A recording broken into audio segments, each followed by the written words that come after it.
మహోన్నతున చాటున నివసించువాడే, సర్వశక్తు నీడను విశ్రమించువాడు. ఆయనే నాకు ఆశ్రయము, నా కోట, నేను నమ్ముకొను నా దేవుడని నేను యెహోవాను గూర్చి చెప్పుచున్నా. నీట కాని ఊరిలో నుండి ఆయన నిన్ను విడిపించును, నాశనకరమైన తెగులు రాకుండా నిన్ను రక్షించును. ఆయన తన రెక్కలతో నిన్ను కప్పును, ఆయన రెక్కల క్రింద నీకు ఆశ్రయము కలుగును. ఆయన సత్యము కెడెమును డాలునై ఉన్నది,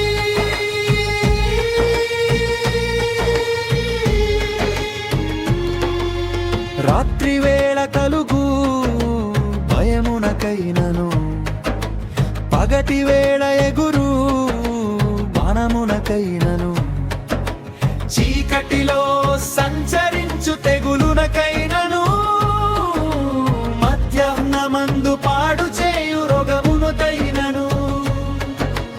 నీవు భయపడకుందువు, నీ యొద్దకు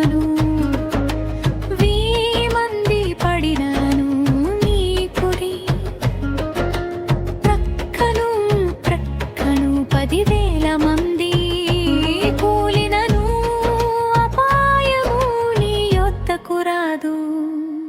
నీవు కన్నులార చూచుచుండగా భక్తిహీనులకు ప్రతిఫలము కలుగును. యెహోవా నీవే నా ఆశ్రయము అని నీవు మహోన్నతుడైన దేవుని నీకు నివాస స్థలముగా చేసుకొని ఉన్నావు.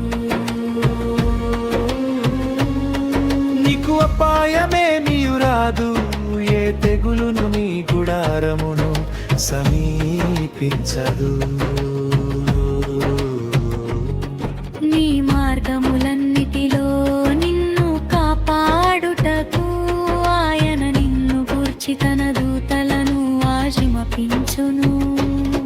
నీ పాదములకు రాయి తగులకుండా వారు నిన్ను తమ చేతుల మీద ఎత్తి పట్టుకొందురు.